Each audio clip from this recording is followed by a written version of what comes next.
Why do you seem so scared? All I wanted to do was play with you.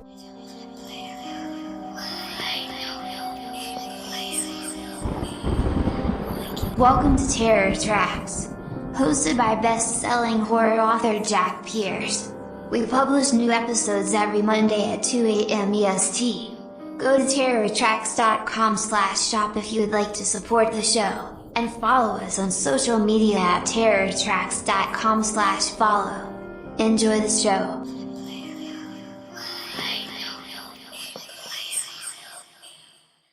Welcome back, everyone. This week, Detective Levin continues his journey inside of Norcastle, and today we finally review the episode you've all been waiting for me to review, The Tale of Laughing in the Dark, the most popular and famous Are You Afraid of the Dark episode about Zeebo the Clown. Without further ado, welcome back to the world of Under a Morning Star. I will see you in a moment.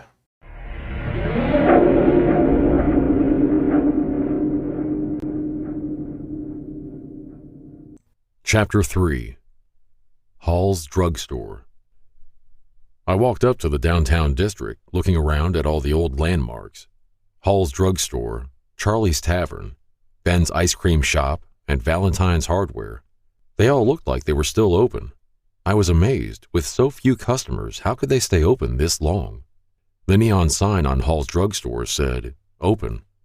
I had fond memories of Mr. Hall's Drugstore. Every time I went, he gave me a lollipop while my parents waited. He was a white man in his late 60s. He always wore suspenders and a fancy button-up shirt.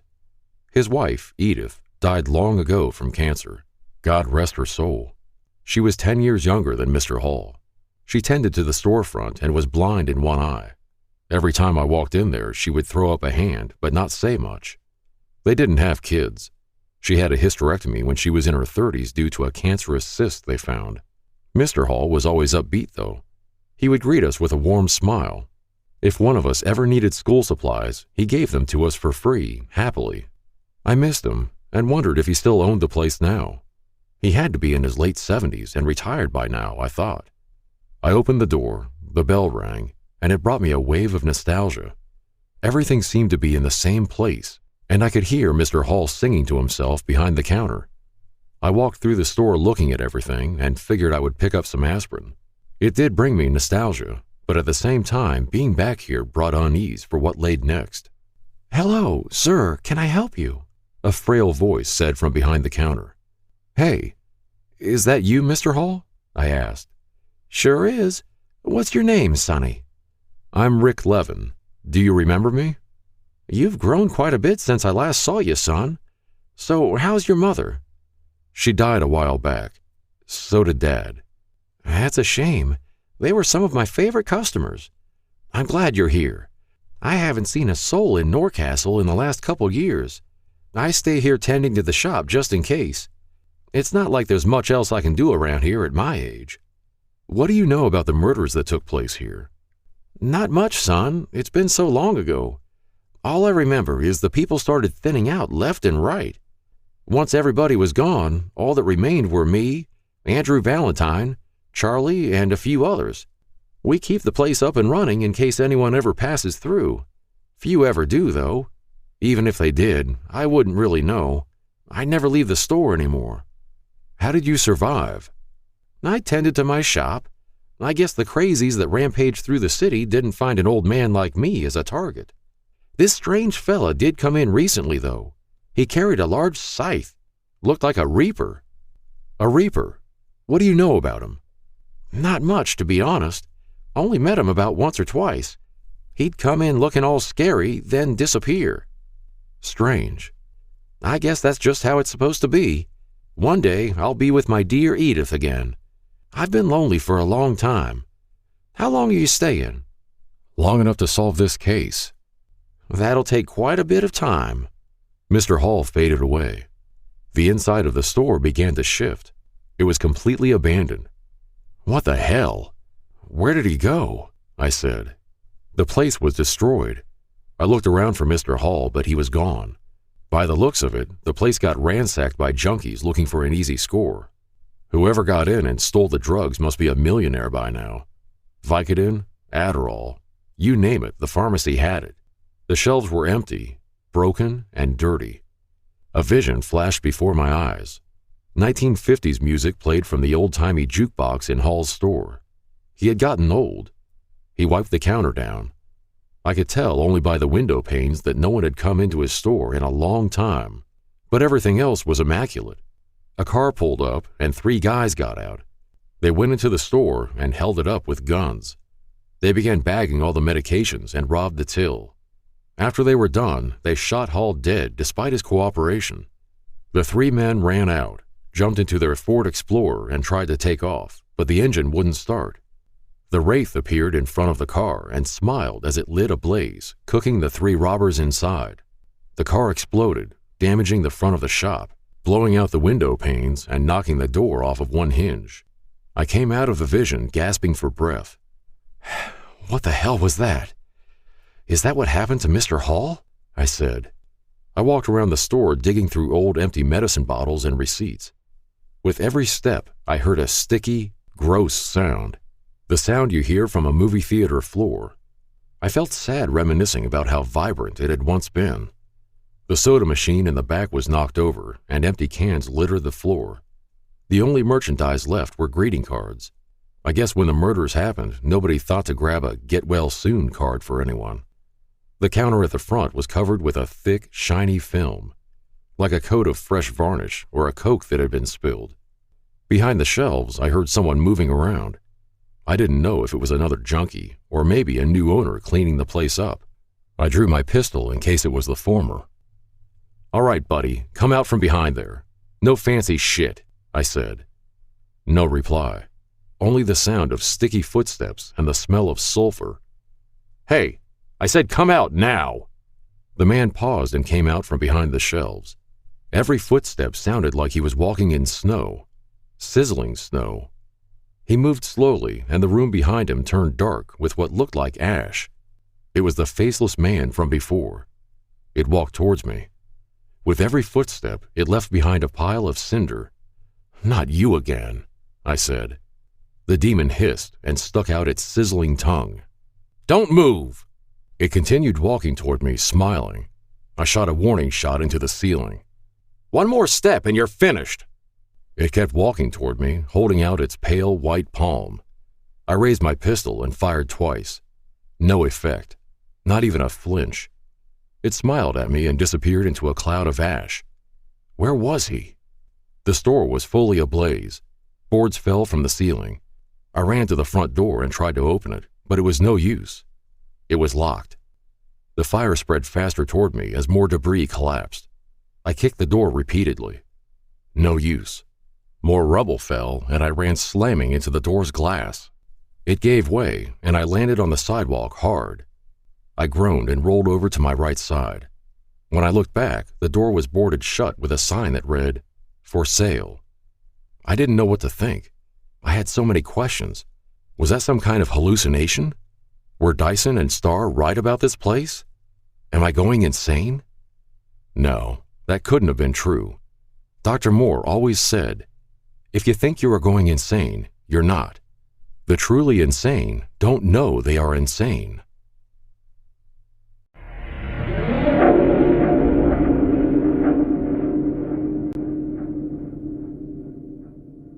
All right, welcome back, everyone.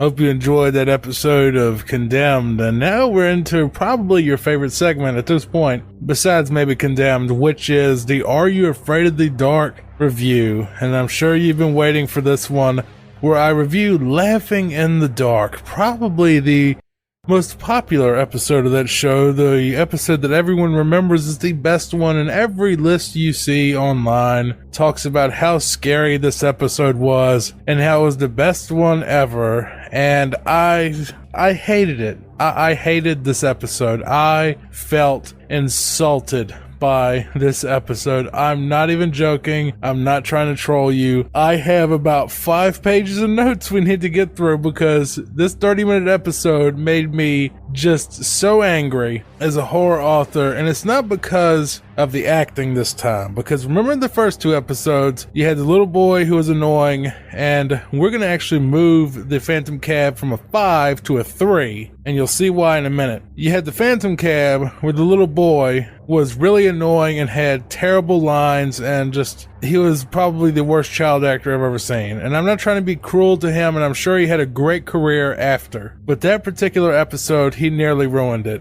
And in the second episode, I went on a rant about how Beth, the character who I guess you could call the villain of the episode, got on my nerves and actually made me a bit upset how she was treating her grandmother. Even if she's a character, I don't like it when you abuse the elderly or animals or anyone that's just completely helpless. It bothers me. Even in fiction, it just bothers me when that sort of stuff happens. This one took me to a whole nother level, and it's because of, it's just a big fat missed opportunity of an episode, and it's just so beyond overrated. It's overrated to the point where it's almost insulting that people would put this up as like the top episode ever, the touchstone of the series, when it's just not. It's not a good episode at all. It's a terrible episode. It was horrible. It was just a turd. Okay, we gotta get into it. I can't rant and rave about just saying it's a turd for like 30 minutes. I'm going to try to keep this as clean as possible, and that's really hard for me. But I went in objectively, and I did the best I could to try to be balanced about this. I had a bad feeling about this episode not turning out well, because I remembered as a kid it never really sticking with me beyond maybe 1 or 2 rooms, which we will get into that a bit more later in this review. So I'll give you a recap like I always do, and do the best I can to give you commentary on what went right and what went wrong, and just little trivia things like I always do. Okay, so the episode starts with no music again. Just, I guess, hindsight kind of. I mean, I really think that it's absent, and maybe they should have added it in later, just splice the old intro in, but it's fine. It doesn't bother me, but just to note that the intro music is still not here at this point in the series. So the episode changes the formula a bit, where it's usually they start with the Midnight Society having some type of interaction right before they tell the story, and usually the interaction is something that's like a foreshadowing for the story. Well, this one opens up with a carnival at night, and there's a spook house called Laughing in the Dark, hence the title of the episode. And in this, they don't introduce any characters yet. They just show these 2 little girls running around it, where they show little creepy stuff like Frankenstein's monster and Dracula popping out of a coffin screaming, and a big room that has all these doors that are different shapes and sizes.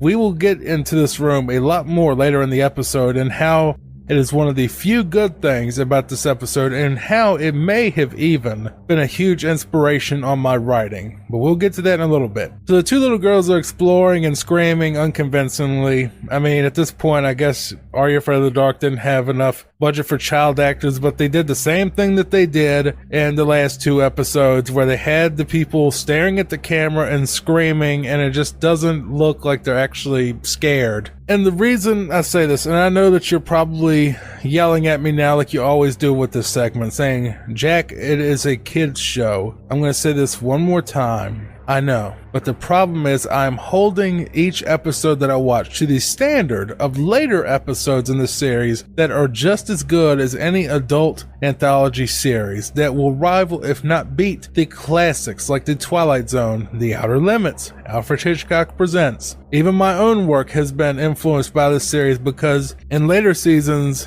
it gets so much better that it's just disappointing that they went in with this series this half-baked so far, because I've looked ahead at the rest of the season and it's not good. There's maybe 1 or 2 other decent episodes in this season, but I'm going to go through all of them because I want to look back at this series objectively as a best-selling author. So I love this series, and I'm not trying to go through here and slash your childhood and make you feel bad for liking this, but it just bothered me a lot. This episode really bothered me, and I'm sorry if it's offending you that it did, but I'm going to try to make you understand why, okay? Just follow me with this. So they go in the room, they open the wrong door, big clown dummy comes out, and the show cuts back to the Midnight Society. The blonde-haired girl, which I can't remember what her name is, I'm going to just say Kristen for placeholder's sake, she says, I'm out of here, I'm scared of clowns, and then they go back to it where they're back in the story, and this is a problem that I have with this episode, and I'm not going to digress too long with this point. They keep cutting back to the Midnight Society for no reason, when in most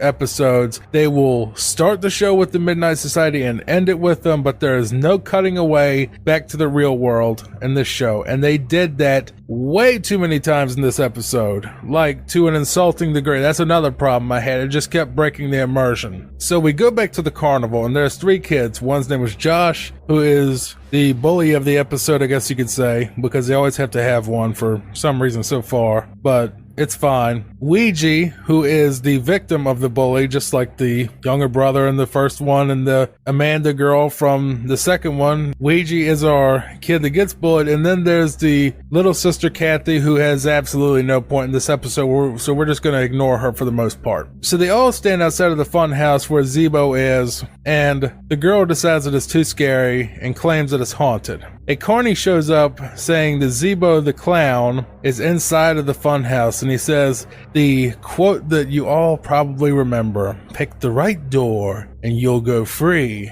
Pick the wrong door and there he'll be.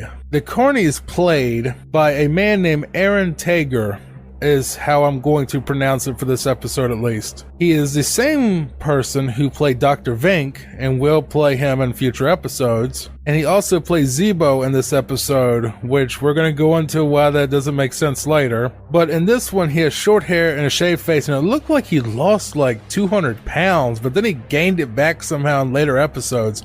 It's kind of strange, but it is the same guy. And I like him as an actor, and I've seen him in interviews, and he sounds like a really cool guy. But unfortunately, he died on February 28, 2019. I just got note of that. But I did see some interviews with him in his later life, and he just seemed like a really cool guy that really loved that show and was just a class act. I really wish I could have met him because I love Dr. Vink, and he's in some of the best episodes of this series. Unfortunately, this just ain't one of them. So anyway, later in the episode, it makes me kind of wonder, since they have the credit of him being Zebo and the Carney, is Zebo and the Carney 2 different people or characters or whatever? Because they kind of imply that the Carney really is like the living version of Zebo, even though Zebo is supposed to be like a clown, and it gets really complicated later, and that's kind of where the show falls apart. But we'll get to that in a second. So Josh chickens out and says, I'm not going back there. And then all of a sudden, of course, as soon as he chickens out, and this is about not even a minute and 30 seconds later, we're back at the campfire with the Midnight Society. Are you serious? Again? Why? They don't say anything. They just say, oh, I'm scared again. Stop the story. And then they go back and say, no, we're going to finish the story. And then the story continues again.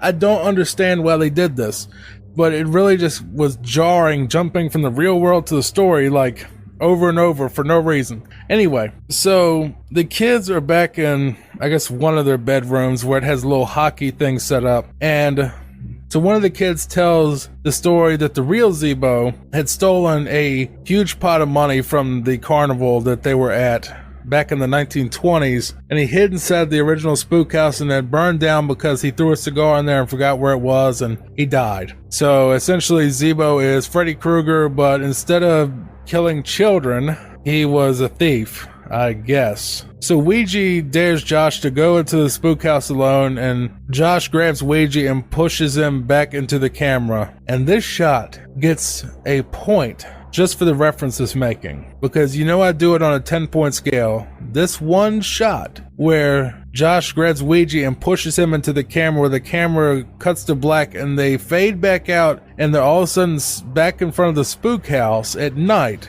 This shot tells a massive story in less than 5 seconds. And I'm going to tell you why. This transition shot is actually a callback to an old movie called Rope by Alfred Hitchcock. It came out in 1948, and it was allegedly, I'm not sure if it's true or not because I'm not a film student, so I couldn't tell you if this is 100% true, but the legend has it with that particular movie that Alfred Hitchcock more or less made a movie that was filmed in one take, where the film starts and then it continues as one continuous shot for the entire, I believe it's like an hour and a half, maybe 2 hour length. But because the cameras back then couldn't hold but I think it was like 10 to 15 minutes worth of footage, he would have to like zoom into someone's shoulder and then like it would pull back, because he would need a way to essentially continue the film's singular shot without having like a jump cut or something there. So what they would do is the actors would just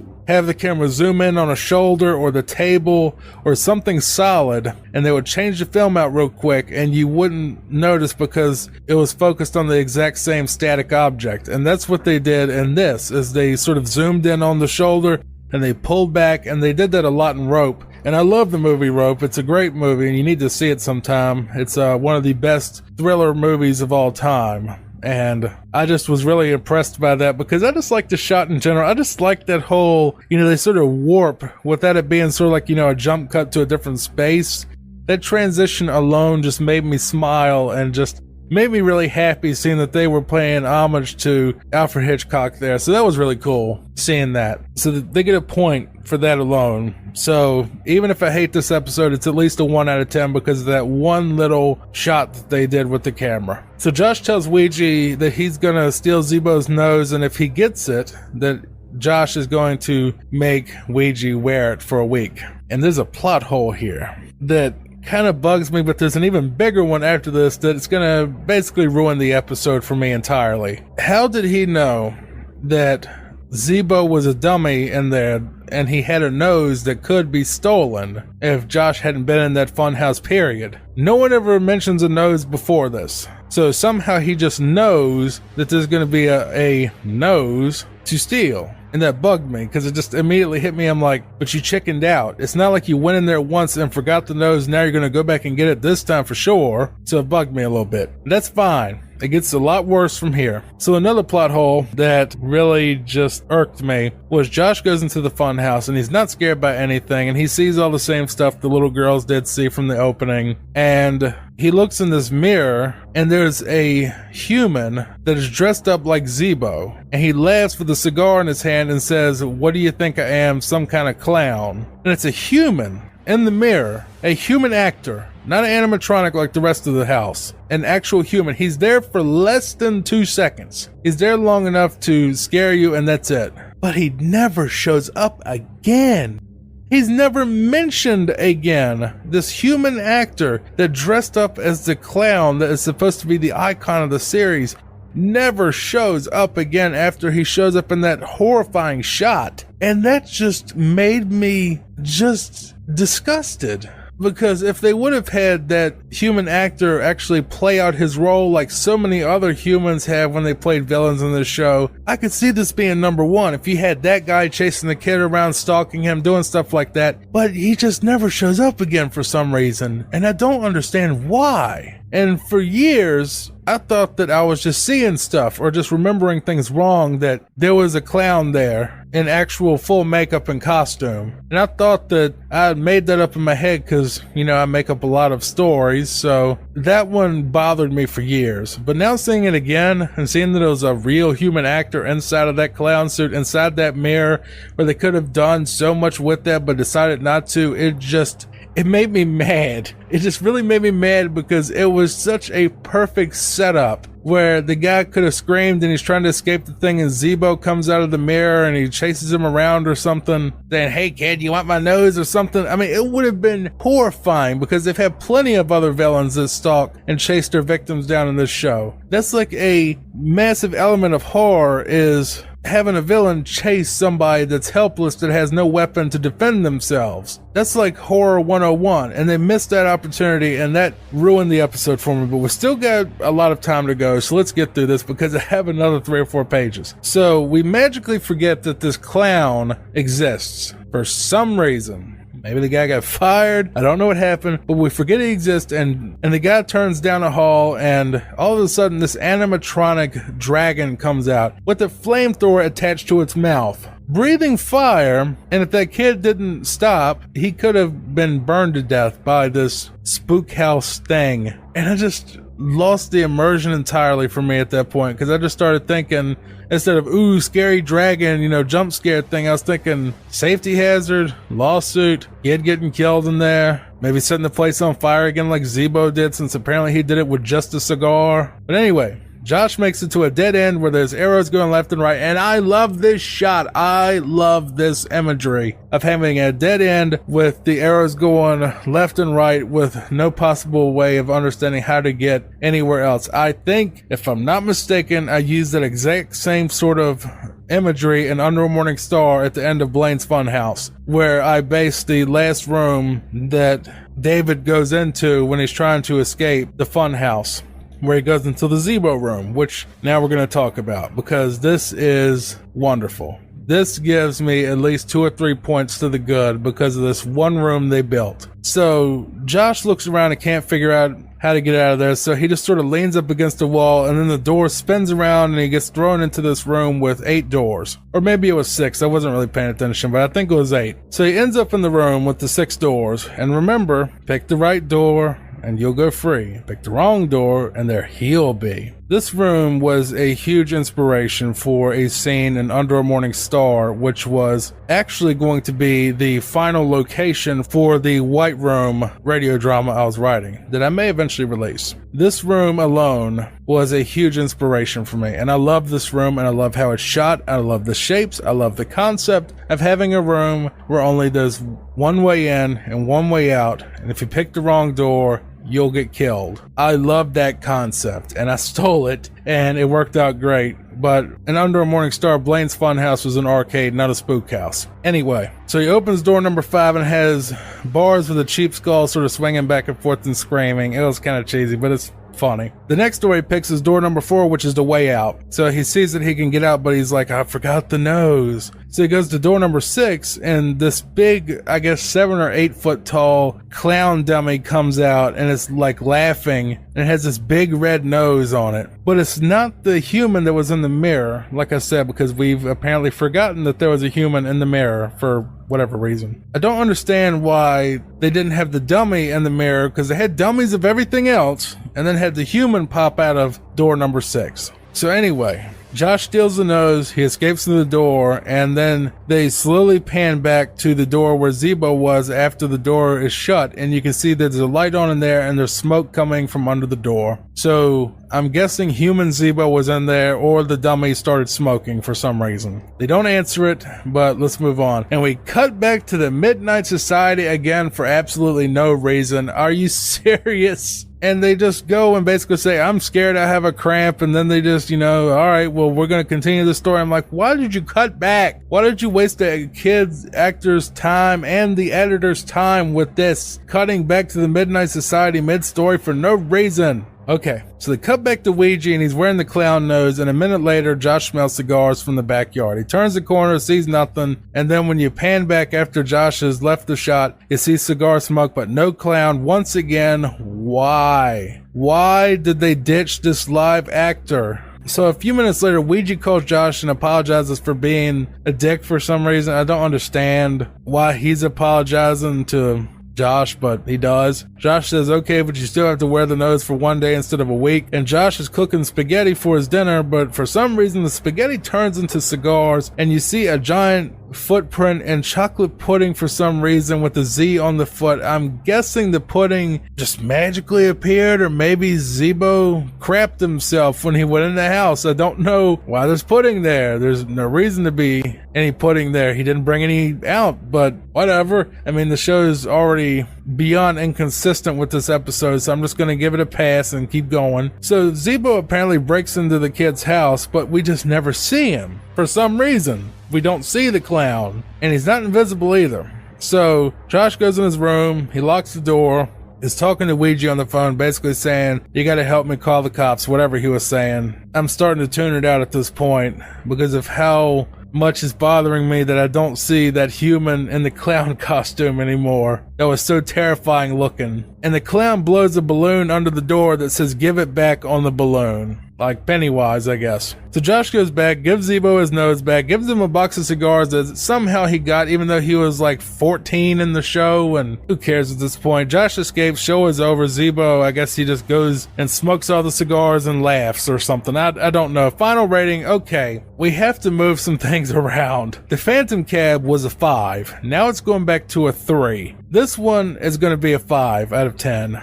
Because number one, I don't want the audience to murder me in my sleep. Or sick Zebo, the real Zebo, the human Zebo on me. I just don't get it. I don't get it. And 5 is being generous to this episode. And the only reason it's not a 3 is because the Phantom Cab was so horrendous that at least this thing had that one shot that was a callback to Hitchcock, and it had that other shot that was inspirational for me to put inside of Under a Morning Star's White Room Saga. That's the only reason it has any points at all, is because of those 2 shots. And that's it. I don't get it. Maybe it's for people who hate clowns and saw this in an episodic order when they were a kid. Maybe it was sort of like where everybody thought that Stephen King's It, the miniseries, not the new movies, were like the scariest thing ever. It made them scared of clowns, but it did nothing to me. I saw it as a kid, and I saw it so many times as a kid, and I just never got it. I just don't get it.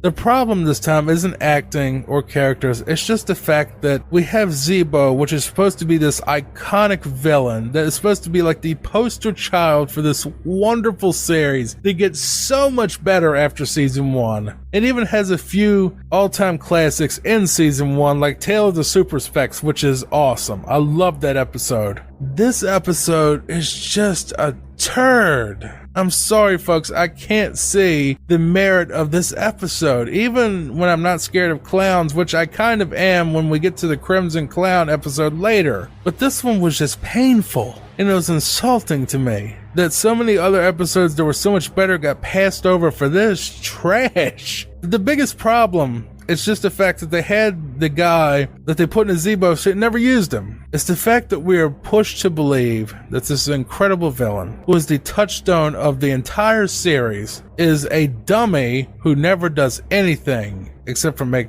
2 prank calls and smoke a lot of cigars off screen. They had a guy dress up as Zebo. Why couldn't they have him chase the kids around? Or do other Pennywise sort of stuff, since they did have that balloon scene that you know was from the book. So you know that they were trying to make their own Pennywise out of Zebo, and it just didn't work. It's just overrated. And I am just insulted that it's just such a big missed opportunity. If they would have had a bigger budget, or maybe they just thought it through more, they could have made this thing as epic as something like Tale of the Night Shift or the Tale of Midnight Madness, or these other sort of episodes that give me nightmares to this day, where they did have a villain that's played by a human actor that actually stalked the kids and tried to kill them, which happened later in the series. The reason I'm doing this series is because I love this show, and I love Goosebumps, and I love The Twilight Zone, all the series that they had. I don't care what year. I love horror. I love sci-fi. I love anthology shows. My favorite show of all time is a toss-up between the original Twilight Zone from the 60s and Law & Order, the original, which has plenty of horror episodes in it, by the way. I just feel like new people that come to this series and say, I want to start at the beginning with episode 1 and move forward, are just going to be turned off by stuff like the Phantom Cab or Zebo, or the next one, which I think is the Tale of the Carved Claw, which is another bad episode that nobody ever cared about.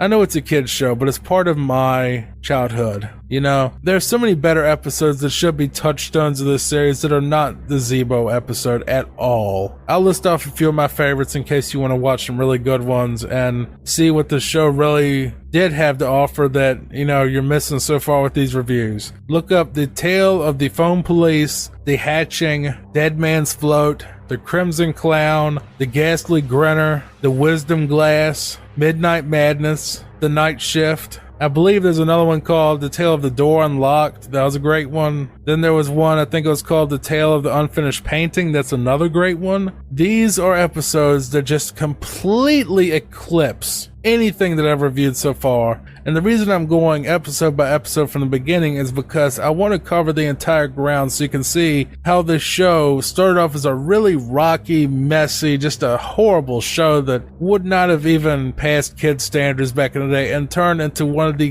greatest shows of all time after you get past the rocky parts, because I want you to see the later episodes that just have inspired me and so many other horror authors to write stuff like this. Because remember, my first introduction to horror was Scream, and then it was Are You Afraid of the Dark? And then it was Goosebumps after that. I grew up with this stuff. This is the stuff that made me want to become a horror author. Period. And I just feel like the show's going through some terrible growing pains so far with this Pennywise 2.0, which it just isn't. The Crimson Clown had a clown doll in it that came to life, and it was a lot scarier. This episode is boring, it's overhyped, it's a missed opportunity. It's a 5 at best. And if I didn't have to worry about the backlash, I would say it's right down there with the Phantom Cab. Alright, I hope you enjoyed this episode of Terror Tracks. I'm sorry if you're disappointed by me hating this episode, and I just want to say I love you people, I really do, and I hope you have a wonderful night. Sweet dreams.